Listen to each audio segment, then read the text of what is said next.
Nshuti bavandimwe muteze amatwi iyi channel yacu ya True Fellowship Foundation, nongeye kubasuhuza mu izina rya Yesu Kristo. Mugire amahoro. Ubushize twaganiriye kuri iyi nsanganyamatsiko yacu ivuga ngo icyo gukizwa atari cyo. Rero ndagira ngo twongere tuyigarukeho turifashisha ibyanditswe byera dusanga mu butumwa bwiza uko bwanditswe na Matayo ibice 7 umurongo 21 kugeza kuri 23, ndetse n'ubutumwa bwiza uko bwanditswe na Yohana mu bice 3 umurongo wa 17 kugeza 19, n'igitabo cy'ibyakozwe n'intumwa mu bice 4 umurongo wa 11 kugeza kuri 12. Ntabwo tuza gusoma ibi byanditswe kuko ubushize twarabisomye, gusa ibyo tuganira byose biraza kuba bifitanye isano n'ibi byanditswe namaze kuvuga ahangaha. Ubushize rero twaganiriye twibaza niba kuba mu itorero cyangwa idini runaka bisobanuye ko umuntu yaba akijijwe. Twavuze itorero mu buryo bubiri, twabonye itorero mu buryo bugaragara, tubona n'itorero mu buryo butagaragara, aho twabonye ko iri torero ryo mu buryo bugaragara ni ishyirahamwe rishingiye ku myizerere. Umuntu ashobora kuribamo akaba akijijwe cyangwa se adakijijwe, kuko twabonye ko rimeze nk'ibitaro. Ibitaro byakira buri wese nk'uko twabibonye, ashobora kuba akijijwe cyangwa adakijijwe. Twaje kureba nanone itorero ritagaragara, itorero ryo mu buryo bw'umwuka, ariryo torero rya Kristo, ariryo twasanze ko ariryo torero mu by'ukuri ririmwo abakijijwe, ririmwo abera. Iri torero rero ntabwo rigaragara, nta nyubako rigira, ni itorero ritagaragara. Uyu mwanya rero turi ku insanganyamatsiko yacu, n'ubundi turaza kwibaza niba kubatizwa mu mazi menshi cyangwa se ku gahanga cyangwa se ubundi buryo bwose bw'umubatizo nabyo bisobanuye kuba umuntu yaba akijijwe. Ese umubatizo, kubatizwa, bisobanuye ko umuntu ubatijwe akijijwe? Ni iki tugiye kuganiraho. Munyemerere rero muri uyu mwanya tubanze turebere hamwe ubwoko bw'imibatizo itandukanye. Rero ndagira ngo tuvuge ku bwoko bugeze kuri 7 bw'imibatizo. Ubwoko bwa mbere ndavuga ko ari umubatizo w'umusaraba. Uyu mubatizo ni umubatizo aho bakora ikimenyetso cy'umusaraba ku mwana mutoya, bisobanuye ko uwo mwana uburinzi bw'Imana bumuriho, cyangwa se yinjiye mu muryango wa Gikristo cyangwa yinjiye mu itorero. Umubatizo wa kabiri ni umubatizo twakwita umubatizo wo kwambara imyenda yera, cyangwa se white clothing baptism. Naho bigaragara ko ubatijwe yejejwe imbere y'Imana. Ni ukuvuga ngo imyenda yera igaragaza kwera. Noneho kumwambika, ushobora kuba ari umwana cyangwa se umuntu mukuru, kumwambika imyenda yera akaba hari ibijyanye n'imigenzo runaka avugirwaho cyangwa se akorerwaho, bivuze ngo uyu muntu arejejwe imbere y'Imana. Uyu nawe ni umubatizo. Hari umubatizo w'amavuta ushushanya umwuka wera. Ni ukuvuga ngo mu gihe cyo kubatizwa umwana arasengerwa cyangwa se asigwa amavuta, hanyuma aya mavuta yasizwe agaragaza ko nyine ari ikimenyetso cy'uko uyu mwana yuzuye umwuka wera. Hanyuma hakaba umubatizo twese tumenyereye, umubatizo w'amazi menshi, cyangwa se umubatizo wo ku gahanga. Uyu mubatizo nawo ni ikimenyetso cyo kwera no guhanagurwa ibyaha. Uyu wo dusanzwe tumenyereye, niwo abenshi muri twe twabatijwe. Hakaba n'umubatizo wo guca mu muriro. Nyuma turaza kureba nanone umubatizo wo gukebwa, nacyo cyari ikimenyetso kigaragaza gukiranuka. Uyu muhango wakorwaga n'Abayahudi. Ikindi turabona umubatizo wa 7 ni umubatizo w'umwuka wera. Turaza kubisanga mu byakozwe no mu gice 19 umurongo wa 1 kugeza ku wa 7, turaza kugarukaho. Bene data, wenda sina ngombwa gufata iyi mibatizo yose, hari uwo tumenyereye, uyu mubatizo w'amazi. Mbere y'uko nza gukomeza, reka wenda se nubasangiza ubuhamya gatoya.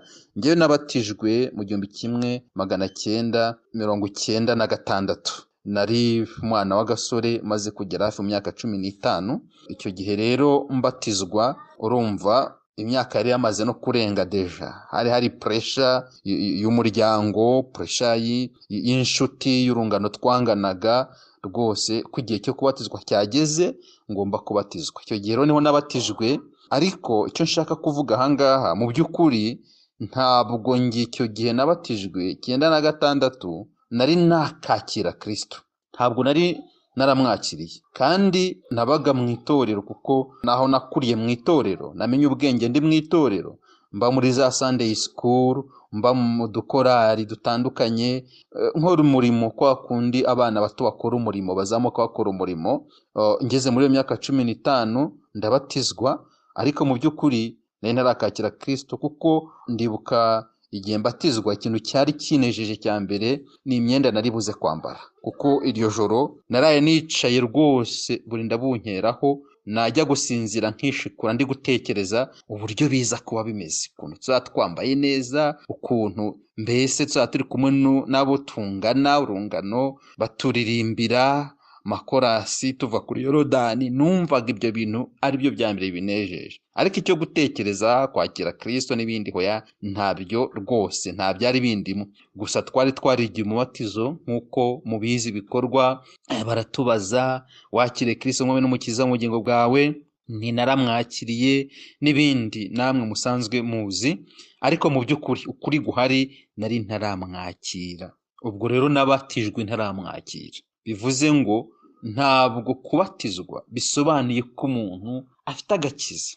Nyuma rero muri 2001 niho naje kwakira Kristo, niho Yesu yansanze. Muri yaravuze ngo sinzibagirwa igihe nakizwaga, ubwo Yesu yinjiraga muri jyewe.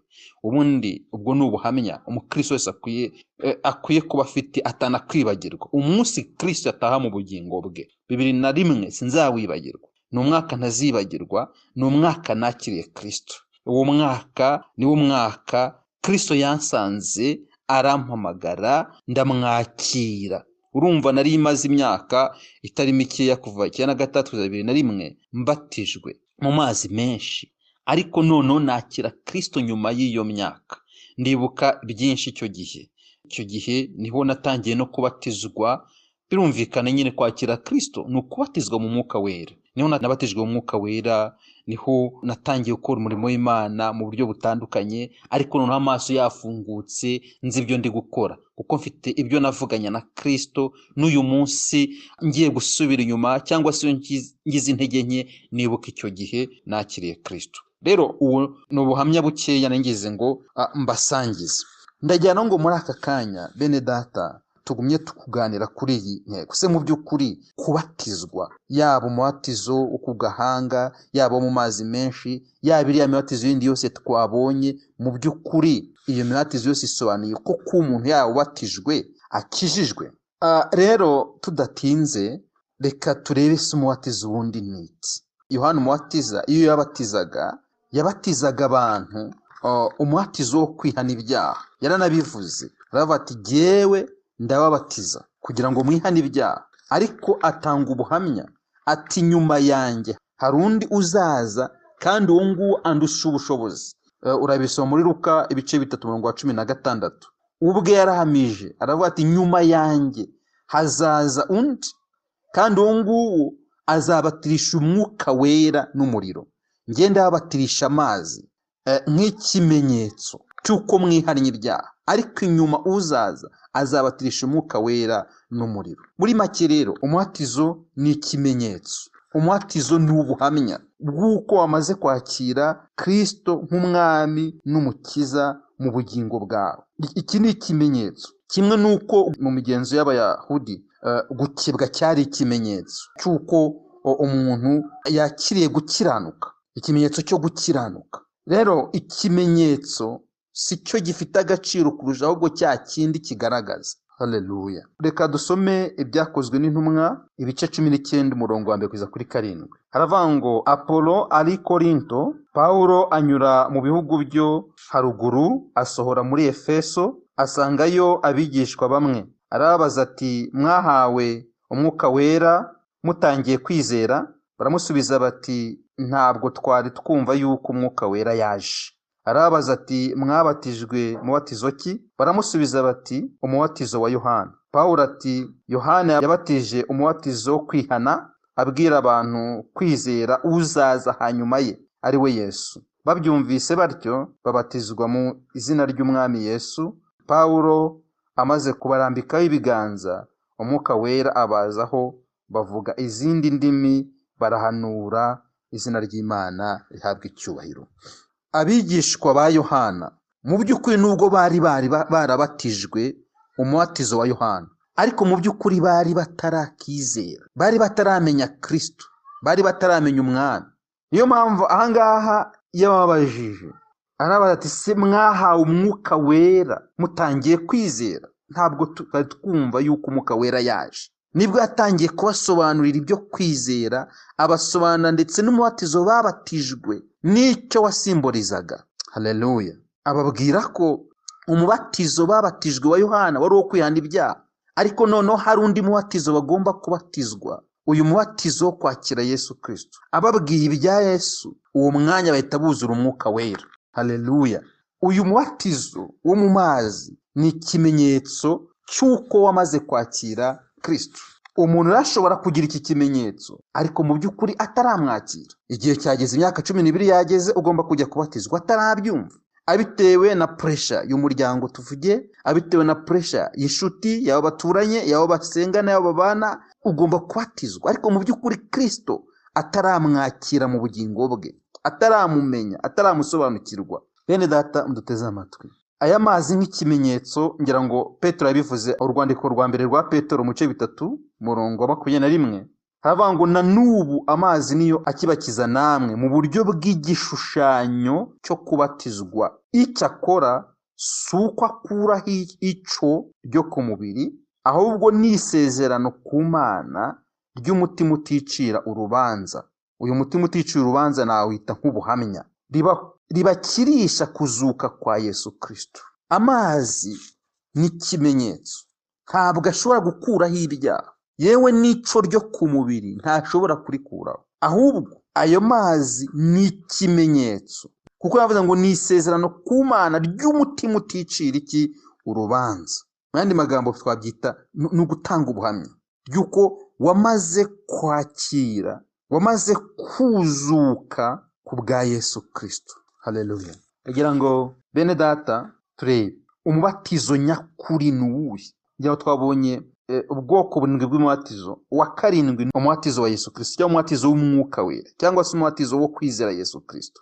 Nk'uko twabisomye mu byakozwe n'intumwa, abigishwa ba Yohana bari batarakuzura umwuka wera, bari batarakizera Kristo. Icyakora narabatije bihana ibyaha, ariko hari ikindi cyari gisigaye cyo kwizera, cyo kwakira Kristo bakamwizera. Kandi icyo kikiba bahise buzura umwuka wera, bahise babatizwa wa mubatizo nyine w'umwuka wera, wa undi Yohana mubatiza yababwiye ati nyuma yanjye uzaza azabatirisha umwuka wera n'umuriro. Haleluya! Mu bice 2 umurongo wa 29 kugeza ku 28, kuko ugaragara ko ari umuyuda atari we muyuda nyakuri, kandi gukebwa kugaragara ko ku mubiri atari ko gukebwa nyakuri, ahubwo umuyuda wo mu mutima niwe muyuda, kandi gukebwa ko mu mutima n'umwuka kutari uko ku mubiri niko gukebwa nyakuri. Umeze atyo ntashimwa n'abantu, ahubwo ashimwa n'Imana. Izina ry'Imana rihabwa icyubahiro. Dukwiye guharanira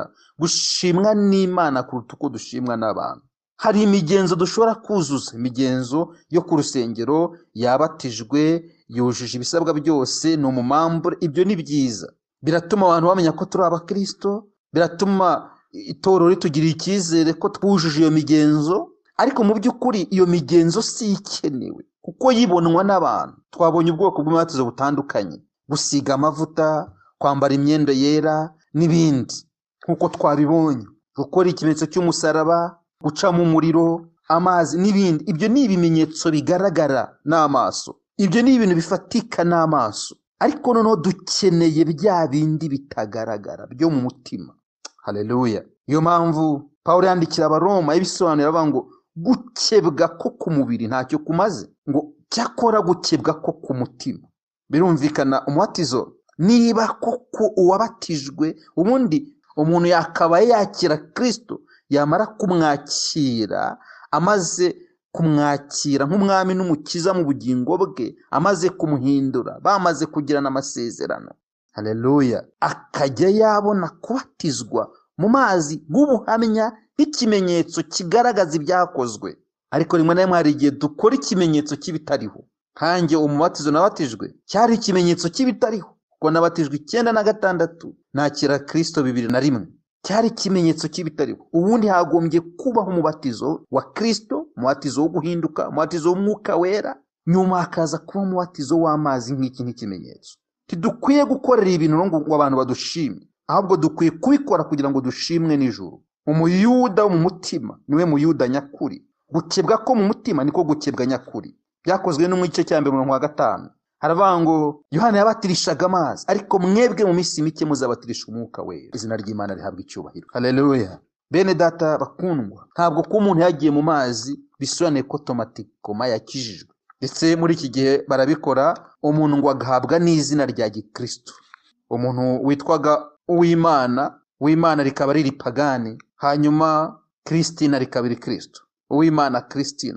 Kubatizwa ntabwo ari uguhabwa izina nk'iryo navuga rya Gikristo. Nubwo burya buriya umuntu, niba uri umukristo amazina yawe yombi ni amakristo, niyo wawe witwa izina ridasobanutse ariko ukaba uri umukristo, iryo zina ni Kristo deja. Haleluya. Ndagira ngo dusoze aka gace, ariko duharanira kubatizwa umubatizo wa Kristo, umubatizo wo guhinduka, umubatizo wo kwakira Kristo, umubatizo wo kumenya icyo Imana idushaka, umubatizo wo guhinduka mu mutima. Ni byiza ko wabatizwe mu mazi nk'ikimenyetso, ariko kandi cya kindi bisimboliza kigomba kuba gihari. Ndagira ngo dusoreze aha ngaha, ubutaha tuzakomeza. Imana ibahe umugisha.